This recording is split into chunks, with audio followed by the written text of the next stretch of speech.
First, a disclaimer. We Jews don't do it like you guys do it, okay? So let's start with that, okay? So I think what I'd like to do is do it my way. But then, Faith, you're used to this already. So you need a little bit more chizuk, which is what the panelists just gave us over the past 20 minutes. You know, if you take a look in the Sefer Bamidbar, the book of Numbers, there's an interesting dialogue that takes place between the tribes of Reuben and Gad on the one hand, and the greatest prophet that the Jewish people has ever produced. No, it's not Jesus, it's Moses, okay? And this, well, listen, I mean, this is true. So what ends up happening is the following. These two tribes are very, very large. But they have a problem. What's their problem? They take a look at what's on the other side of the River Jordan, and they say, look, Moses, there isn't going to be enough room for us. So we would like to cut a deal with you.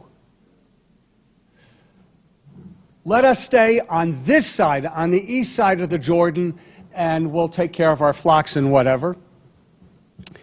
And Moses' answer, you have to understand, was mind-blowing, really, truly mind-blowing from the rabbinic position. You see, because Moses, he doesn't address their concerns whatsoever, okay? And he really doesn't seem to care about their issue. And he seems to dismiss their idea. All Moses said was the following: why should your brothers go out and fight while you stay here? And it was only when Reuben and Gad said, we agree, we promise that we'll fight alongside our brothers, that Moses agreed. And then the Reuben and Gad said, we will arm ourselves, we'll fight by your sides, we'll fight for our homeland until the battle has been complete. And Moses says, if you do that, your petition to God will be granted. And then and only then will you be allowed to stay, build your homes on the eastern side of the Jordan. Only then, only when the land is conquered for God, may you return home. What's the point? The point is, my friends, there is no shirking responsibility. There's no passing the buck, as long as we're in D.C. Let's quote Harry Truman. There is no passing the buck. There's no looking the other way. There's no living in our own little worlds with the doors closed. The Torah, which means the first 5 books, and rabbinic tradition wants no part of that. And if you want to hook yourselves to the original canaries in the coal mine, which happens to be my people, then you better understand that, and you better understand it well. You can't live in a bubble. You have to understand we are one nation. And when a fire is raging, as it is, and what's happening to your co-religionists is no different than what's happened to my people for at least 1,900 years, if not 2,300 years.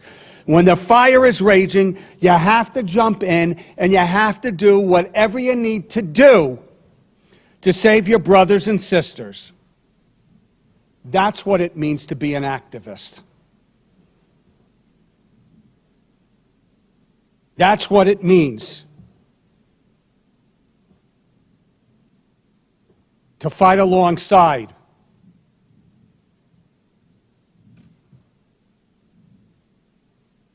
others and erase the danger. That's what it means. Nothing less and everything more.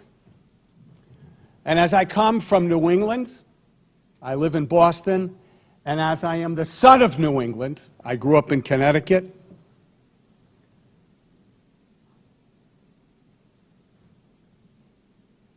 I have the following to share. It does not require a majority to prevail, but rather an irate, tireless minority keen to set brush fires in the minds of men. Only then will the revolution come to its natural conclusion, a victory and total victory. The great statesman Samuel Adams. And in the words of my forefathers, Yevarechecha Adonai v'yishmerecha, may God watch over you and protect you.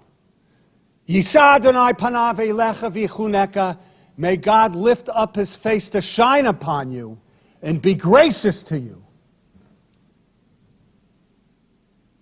Yisa Adonai panav elecha v'yichuneka v'yasem lecha shalom, and may God grant everyone engaged in this battle the ultimate gift of his peace, and may that peace be shared amongst our fellow men. And we say, Amen. Amen.